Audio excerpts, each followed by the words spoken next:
오늘 말씀 볼까요? 오늘 말씀 로마서 15장 8절에서 13절입니다. 로마서 15장 8절에서 13절. 우리 한 절씩 교독하겠습니다. 내가 말하노니 그리스도께서 하나님의 진실하심을 위하여 할례의 추종자가 되셨으니 이는 조상들에게 주신 약속들을 견고하게 하시고 이방인들도 그 분일하심으로 말미암아 하나님께 영광을 돌리게 하려 하심이라. 기록된 바 그러므로 내가 열방 중에서 주께 감사하고 주의 이름을 찬송하리로다 함과 같으니라. 또 이르되 열방들아 주의 백성과 함께 즐거워하라 하였으며 또 모든 열방들아 주를 찬양하며 모든 백성들아 그를 찬송하라 하였으며 또 이사야가 이르되 이새의 뿌리 곧 열방을 다스리기 위하여 일어나시는 이가 있으리니 열방이 그에게 소망을 두리라 하셨느니라.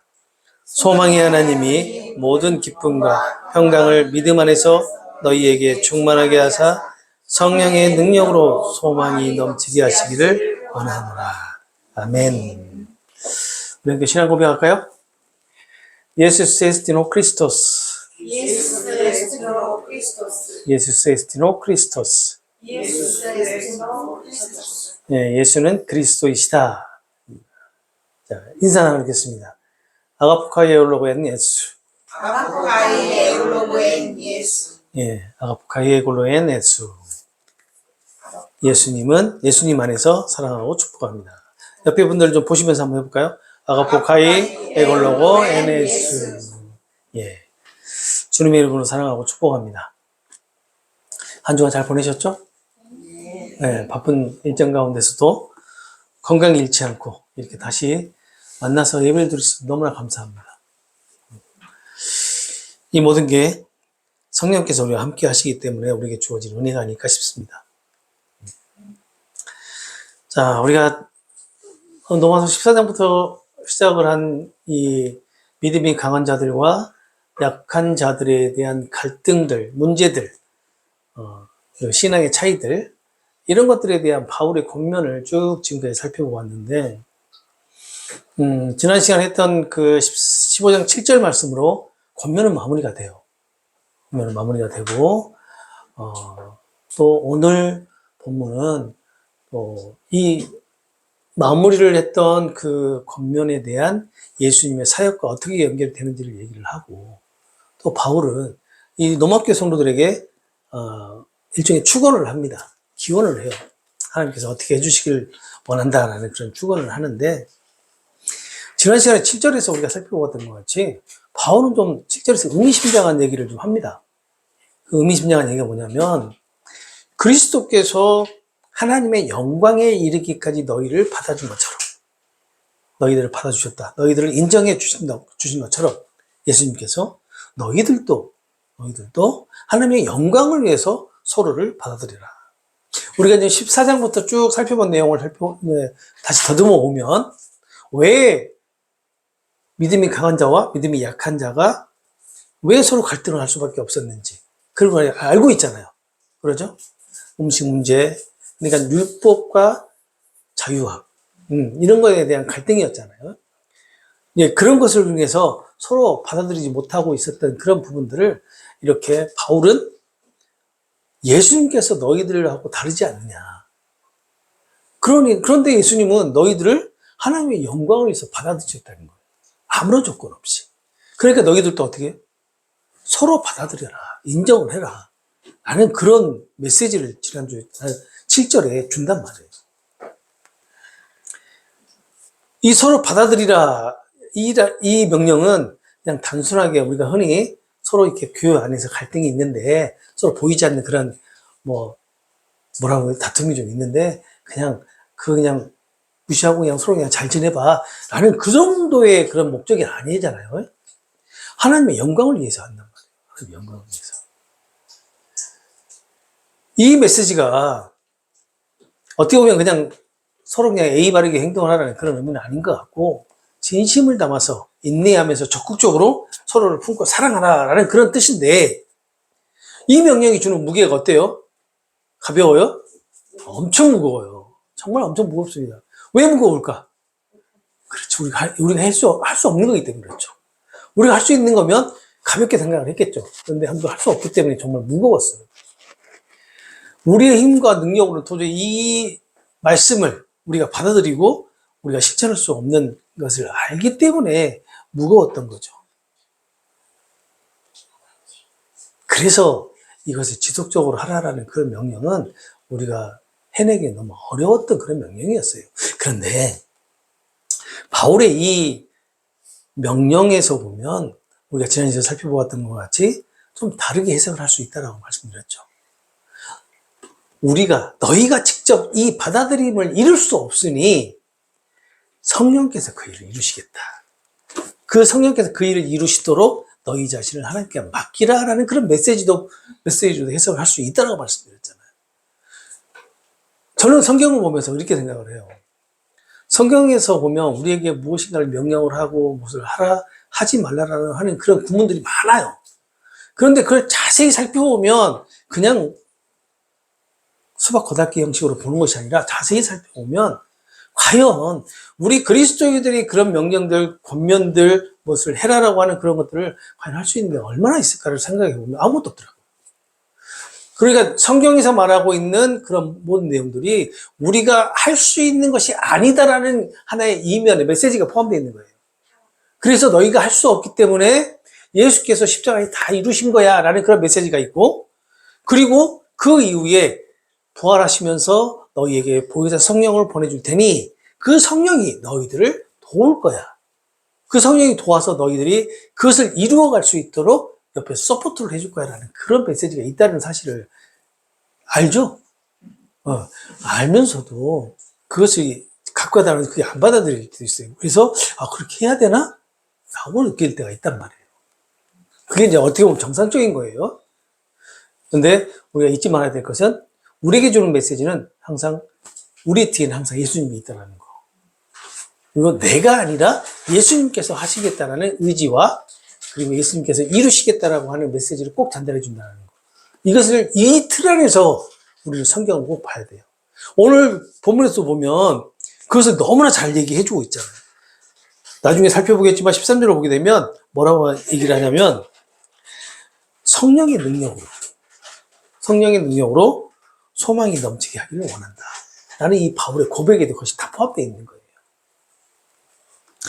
바울은 예수님께서 언약 백성을 하나님의 영광을 위해서 끝까지 받아들이신 것처럼 로마교회 안에서 다른 성도들을 품고 그리고 하나 되게 하시겠다라는 그런 예수님의 의지를 지금 전하고 있는 거예요. 7절에서. 그리고 예수님의 의지는 오늘을 살아가고 있는 의지, 우리에게도 똑같이 적용이 가능하겠죠? 지금 이 시대에, 우리가 살아가는 이 시대에, 지금 이 자리에서도 하나님의 의지가 그대로 나타나고 있고, 그래서 성령께서 이 자리에 임하셔서 성령의 역사로 우리가 지금 한 자리에 모여서 같이 예배 드릴 수 있게 된 거예요. 만약에 이런 하나님의 의지가 없다면 우리는 이 자리에서 함께 모여서 예배를 드릴 수 없을 겁니다. 아마 뿔뿔이 흩어졌을 거예요. 이처럼 하나님의 의지, 성령의 도심으로 하나님의 영광을 위해 노마교회 안에 있는 믿음이 약한 자와 그리고 강한 자들이 서로 받아들이도록 하는 권면을 마지막으로 했던 것이 7절이었어요. 7절. 오늘 본문에서는 예수님의 사역, 그 예수님의 사역과 목적을 소개하고 또 노마교회를 향한 축원으로 이 믿음의 강한 자와 약한 자에 대한 권면을 마무리하게 되는데, 왜 갑자기 우리가 지금 계속 살펴보고 있는 내용이 믿음이 강한 자와 약한 자에 대한 권면을 쭉 지금까지 설명을 하면서 갑자기 마무리 부분에 예수님의 사역을 이렇게 얘기를 하는 것일까? 너무나 진행되는 문맥을 보게 되면 좀 얼토당토 않잖아요. 그러죠? 믿음이 강한 자와 약한 자에 대한 갈등에 대해서 계속 권면을 하고 있는데 이제 마무리를 했단 말이에요. 권면을 마무리했어요. 마무리했는데 갑자기 예수님의 사역과 그 목적에 대해서 소개를 해요. 물론 지난 시간 7절에 말씀드렸던 것처럼 7절에서도 예수님의 사역이 살짝 지금 내비쳐졌단 말이에요. 그러면서 다시 이 8절부터 시작하는 내용의 예수님의 사역을 이렇게 공개를 하는데 왜 그랬을까? 곰곰이 생각을 해봤습니다. 그러니까 이 7절 내용과도 좀 연결이 되어 있더라고요. 서로 받아들이는 것이 복음에 합당한 반응이기 때문에 그러지 않겠느냐. 그냥 하나님의 뜻을 이루어가는 그러한 과정에 있기 때문에 예수님의 사역을 여기다 집어넣어서 예수님의 사역과 지금 너희들이 이렇게 서로가 하나가 되고 서로 받아들이는 것이 예수님의 사역을 통해서 이루어지는 것이다 라는 것을 설명하기 위해서, 예수님을 설명하기 위해서 이렇게 마지막 부분에 넣지 않았나라는 그런 생각을 해봤어요. 그래서 그걸 한번 살펴보려고 합니다. 먼저 8절에서 9절에 보게 되면 바울이 예수님의 사역과 그 사역이 무엇을 위한 것인지 목적을 분명히 설명을 하는데, 예수님의 사역은 뭐냐면 할례자의 종이에요. 할례자의 종. 그러니까 할례자의 종 하면 되게 해석하기가 좀 힘들어요. 여기서 할례자는 무엇을 의미하느냐, 그리고 추종자는 무엇을 말하느냐, 좀 어려운 표현을 해놨지만 할례는 무엇을 의미하냐면 유대민족들을 의미한단 말이에요. 할례를 누구만 했어요? 그 당시에 유대인들만 했잖아요. 그러니까 좀 더 거슬러 올라가면 구약으로 가면은 이스라엘 백성들만 할례를 했죠. 그렇잖아요. 그러니까 할례는 유대인을 얘기한단 말이에요. 지금 1세기 때. 이 추종자라고 하는 단어가 어떤 의미가 있냐면 종. 또 다른 표현으로 좀 더 우리 본문에 좀 적합한 표현으로는 섬기는 자라는 그런 의미가 있단 말이에요. 추종자가. 그러니까 할례의 종은 유대인을 섬기는 자가 된 것이 바로 예수님의 사역이었다는 거예요. 그리고 그 목적은 뭐냐면, 이 목적은 두 가지가 있어요. 유대인을 위한 목적이 있고 사역이, 그리고 이방인들을 위한 목적이 하나씩 있어요. 그 유대인을 위한 목적이 뭐냐면 유대인의 조상들에게 한 약속을 확증하고 성취하기 위해서, 이것이 예수님의 사역하신 목적이라. 예수님이 할례의 종으로 사역하신 목적이 바로 이거란 말이에요. 유대인의 조상들에게 했던 약속을 성취하기 위해서. 그리고 이방인들을 위해서는 하나님께 영광을 돌리기 위해서. 누가? 이방인들이. 예수님의 사역을 통해서 이방인들이 하나님의 영광을 돌리는 그런 삶을 살아가기 위해서 이렇게 사역을 감당하셨다라는 겁니다. 그래서 바울은 8절을 시작하면서 내가 말하노니 라는 그런 말을 사용을 해요. 이 표현이 참 독특합니다. 왜냐하면 바울이 무엇인가 중요한 진리를 선포할 때 사용하는 표현이에요. 이 내가 말하노니가. 이것을 좀 풀어보면 이제 내가 아주 중요한 말씀을 여러분에게 해드리겠습니다 라는 그런 의미입니다. 좀 전에도 다 설명해드렸지만 할례의 추종자는 종, 섬기는 자로서 할례의 종으로, 그리고 할례 받은 자들의 종으로 이렇게 해석이 가능해요. 예수님이 유대인으로 오셨다는 것은 하나님께서는 아브라함과 그의 자손들에게 약속하신 것을 절대 잊지 않고 계시고 또 반드시 성취하시기 위해서 유대인을 섬기는 자로 예수님을 보내주셨다라는 것을 지금 강조하고 있는 겁니다. 바울 스스로도 지금 예수님에 대해서 증거를 하고 있는 거예요. 예수님이 왜 오셔서 사역을 하셨는지. 그러면서 예수님의 사역이 하나님의 진실하심, 다른 표현으로는 신실하심이죠. 그 신실하심을 드러내는 목적이었다는 거예요. 그러면서 하는 말이 뭐냐면 그리스도께서 하나님의 진실하심을 위하여 할례의 추종자가 되셨다라고 지금 말씀을 하고 있는 거예요. 바울은. 예수님은 단지 이방인들만을 위한 구원자가 아니죠. 그렇죠?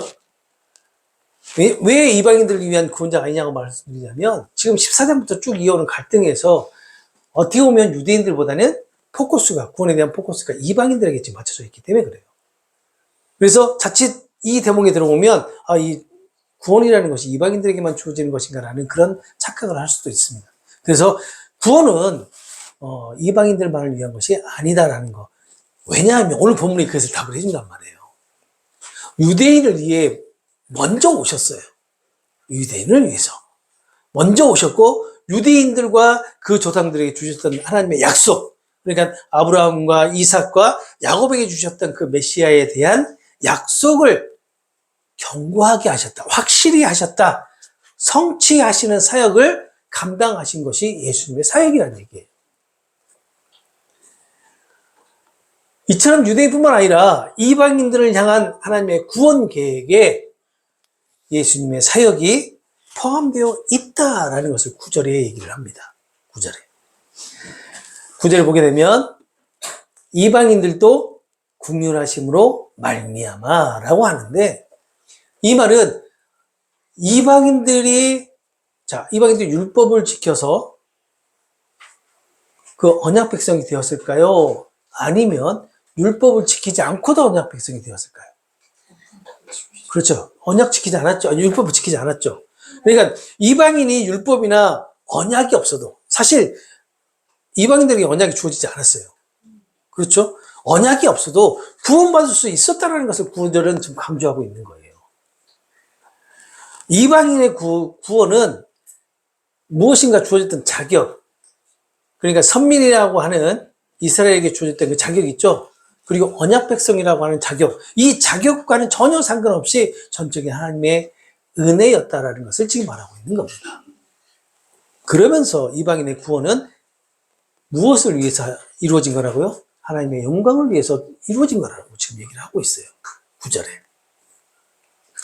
하나님의 자비하심과 국률하심을 통해서 이방인을 구원하셨고, 그리고 이방인들이 하나님을 찬양하고 영광을 돌리게 하셨는데, 이것이 바로 예수님이 이방인을 위한 사역을 감당하신 목적이었다라는 것을 강조하고 있는 겁니다. 그러면서 바울은요, 예수님의 사역과 목적에 대한 자신의 주장이 구약에 이미 예언된 하나님의 뜻이었다라는 것을 기록된 바라고 하는 그 표현을 통해서, 이 표현이 완료시제예요. 완료시제, 이 표현을 통해서 4개의 구절을 인용을 해서 제시를 합니다. 먼저 9절에 보게 되면 시편 18절 49절을 인용을 해요. 9절에 그 인용을 보게 되면, 그러므로 내가 이방인 중에서 주께 감사하고 주의 이름을 찬송하리로다 라고 합니다. 이 말씀은 어떤 말씀이냐면, 다윗이 이방 나라들 가운데서도 하나님의 구원을 선포를 하고, 이방 나라 가운데서도 하나님의 구원을 선포하고 찬양하게 될 것을 지금 선포하고 있는 거예요. 다윗이 메시아를 통해서 이방인까지도 하나님께 감사하며 예배하게 될 것을 예언하는 시가 바로 이 시편 18편 49절이에요. 그리고 10절에 보게 되면 열방들아 주의 백성과 함께 즐거워하라 라는 이 말은 신명기 32장 43절을 인용한 거예요. 이 신명기 32장 43절은 모세의 마지막 노래입니다. 모세의 마지막 노래로 하나님의 공의로운 심판과 구원에 대한 노래 가운데 있는 거예요. 그런데 이 내용 또한 이방인들이 이스라엘과 함께 하나님을 찬양하고 또 기뻐하게 될 것을 선포하고 있는 내용이기도 합니다. 그리고 11절을 보시게 되면 모든 열방들아 주를 찬양하며 모든 백성들아 그를 찬송하라 라는 시편 117편 1절의 말씀을 인용을 해요.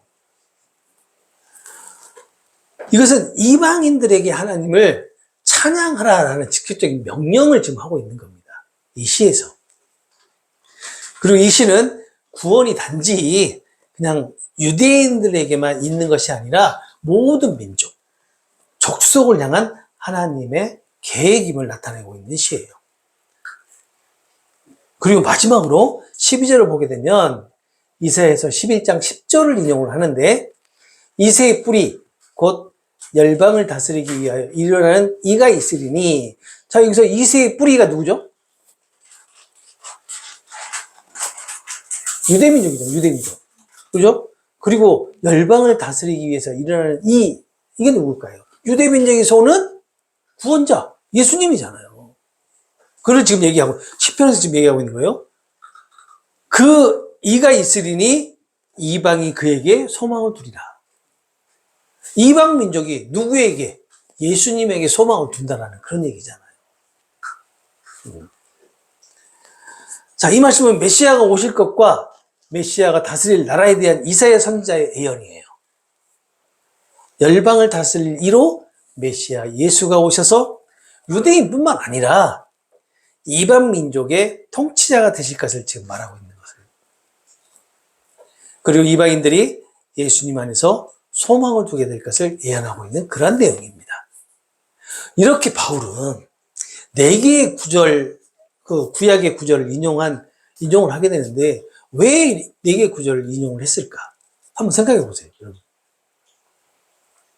바울이 네 개의 구절을 인용해서 가장 말하고자 하는 핵심 메시지가 무엇일까? 여러분 다 아시는 거예요. 그리고 오늘 설교 가운데서도 나왔어요. 공통적으로 들어가 있는 게 있어요. 거기서 보게 되면.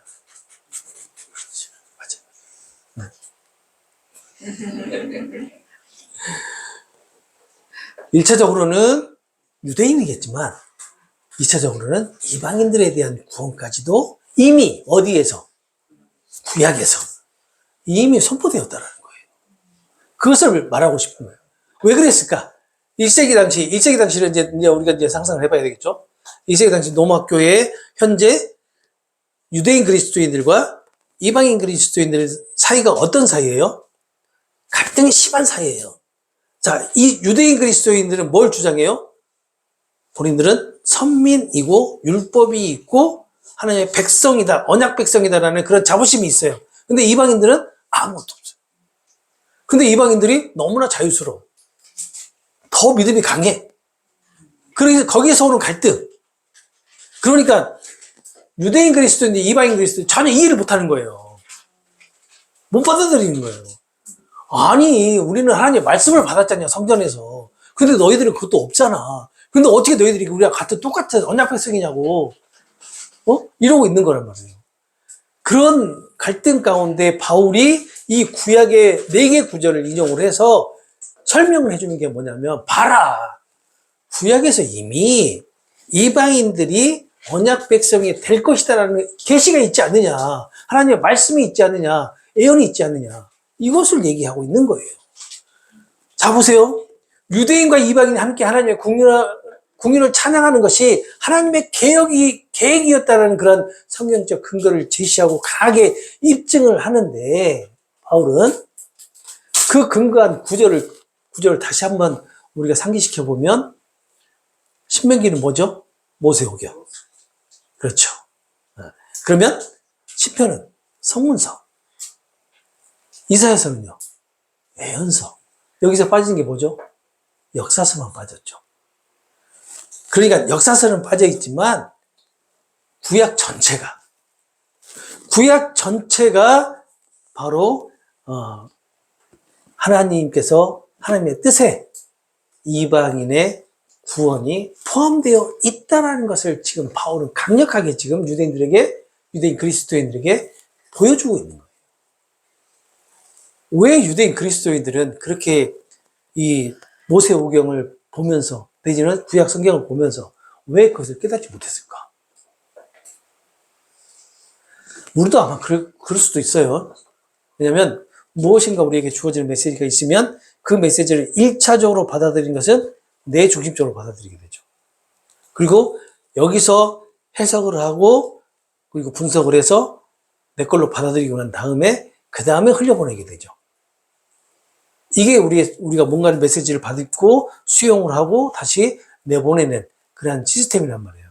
그러면 이 선민 사상이 강했던 유대인들은 이러한 내용들이 눈에 들어왔을까 안 들어왔을까? 안 들어왔을 것 같아요. 안 들어왔을 것 같아요. 그래서 이 유대인들은 오직 하나님에 대한 얘기만을 받아들이고, 왜냐하면 이 성경 안에 하나님이라고 하는 그런 단어가 나오면 그 하나님을 표현을 못 했잖아요. 두려워서. 그러니까 뭐 다른 말로 표현을 했잖아요. 아도나이, 뭐 이런 식으로 이렇게 표현을 했을 정도이니까 다른 거에 대한 이방인들에 대한 이 구원의 메시지가 과연 그들에게 들어왔겠냐는 거죠.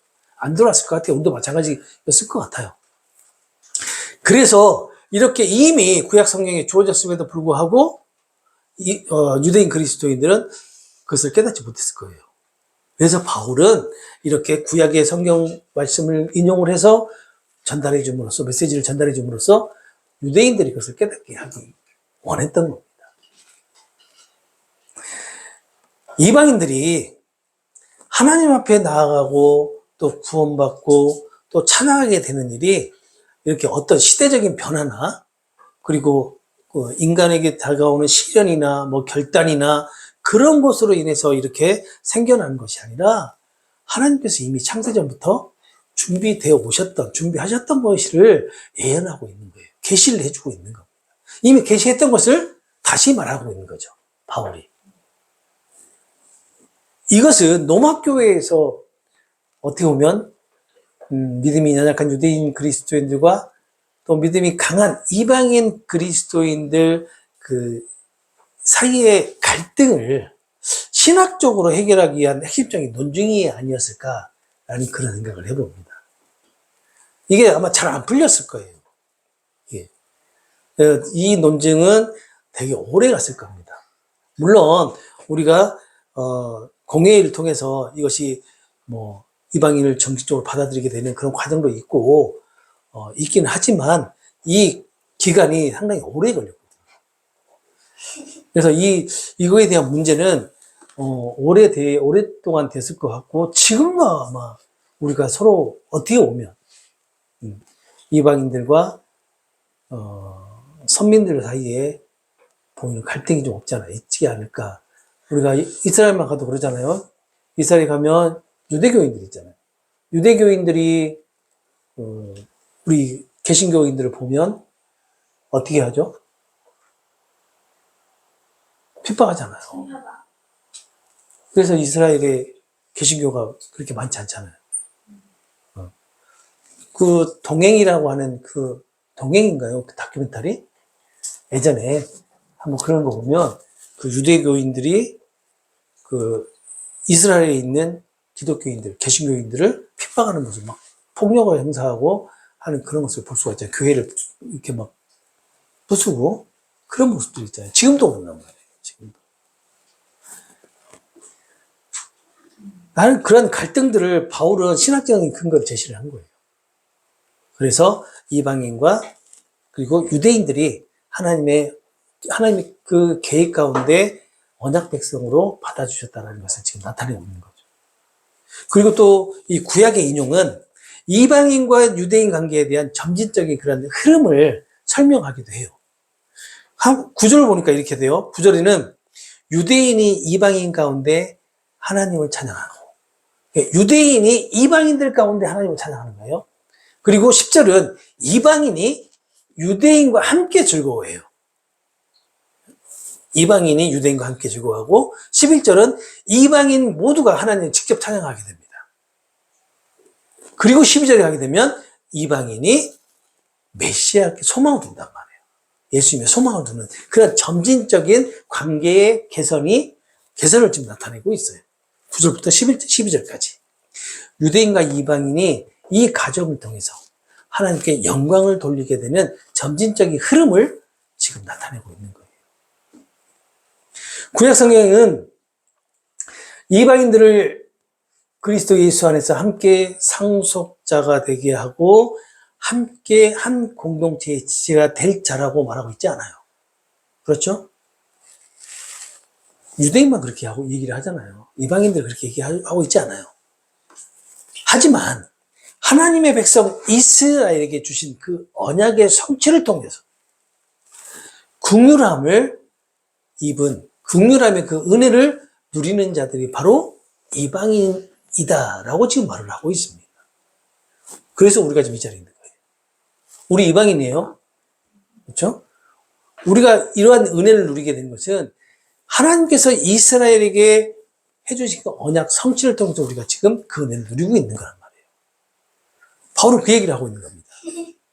너희들 옆에 있는 이방인 그리스도인들이 너희들을 통해서 지금 그 은혜를, 너희들에게 성취해 주신 그 은혜를 통해서 지금 이방인들도 그 은혜를 충분하게 똑같이 누리고 있는 것이다. 이렇게 얘기를 해주는 거죠. 그래서 구약 인용의 가정이 하나님의 진실하심을 단순히 논리적 근거로 제시하는 것이 아니라 하나님의 그 신실하심이 유대인과 이방인들 사이에 연합으로 이끄시는 것이 아니겠느냐라는 바울의 근거를 제시하고 있는 거죠.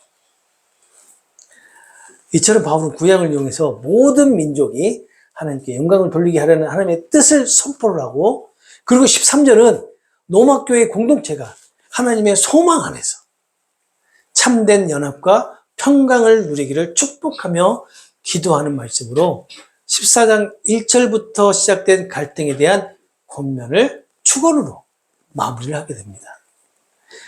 13절을 보시게 되면 소망의 하나님이 모든 기쁨과 평강을 믿음 안에서 너희에게 충만하게 하사 성령의 능력으로 소망이 넘치게 하기를 원한다 라고 하는데, 로마교회 성도들이 절망 속에서도 소망을 잃지 않도록 붙들으시는 분이 바로 하나님이심을 나타내고 있으면서 믿음 안에서 누리는 영적 은혜인 기쁨과 평강이 충만하게 되기를 간구합니다.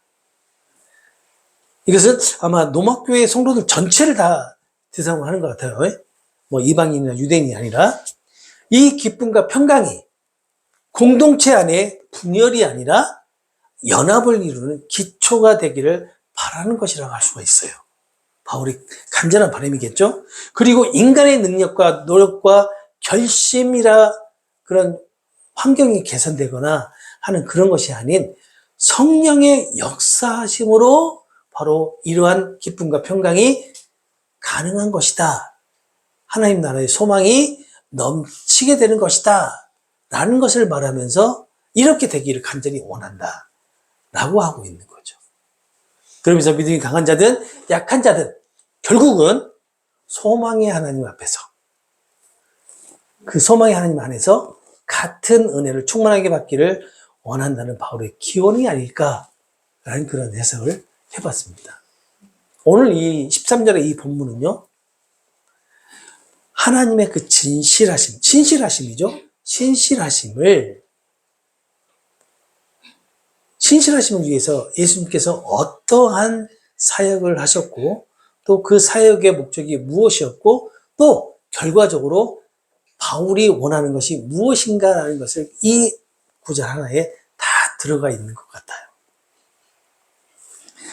바울은 예수님의 사역을 구약 전체에서 증거를 하고 있다는 근거를 제시를 하면서 예수님의 사역이 하나님의 영광을 위한 하나님의 신실하심과 그리고 언약 백성과 맺은 약속을 성취하는 증거임을 강조합니다.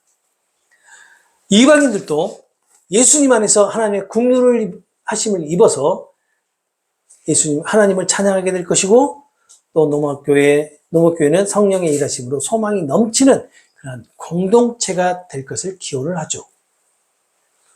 오늘 이 바울의 기원이 바로 오늘 살아가고 있는 우리를 위한 기원이라고 저는 여겨져요. 왜냐하면 모든 그리스도인들에게 주어지는 참 기쁨과 참 평강은 성령의 일하심, 성령의 도우심, 성령의 능력으로만 가능하기 때문입니다. 그래서 우리에게도 똑같이 주어지는 거예요. 그리고 그 성령의 일하심이 우리로 하여금 하나님 나라를 소망하며 살아가도록 돕고 있잖아요. 그렇죠? 모든 예수님의 사역은 하나님의 진실하심을 위한 사역임을 잊어서는 안 됩니다. 창세전 언약을 성취하시기 위한 사역이었다. 이것이 바로 예수님의 사역이고, 이 사역은 하나님의 신실하심을 드러내기 위함이었다라는 것을 잊지 마시기 바랍니다. 그 예수님의 사역의 은혜 가운데 우리가 오늘 또 살아가고 있음을 잊지 마시고, 허락하신 한 주간에도 여러 가지 상황과 형편 가운데서도 성령의 능력과 그 기쁨, 그 평강, 그 소망이 언제나 넘쳐나는 그런 한 주간이 되시기를 소망합니다. 이제 우리 함께 기도할까요?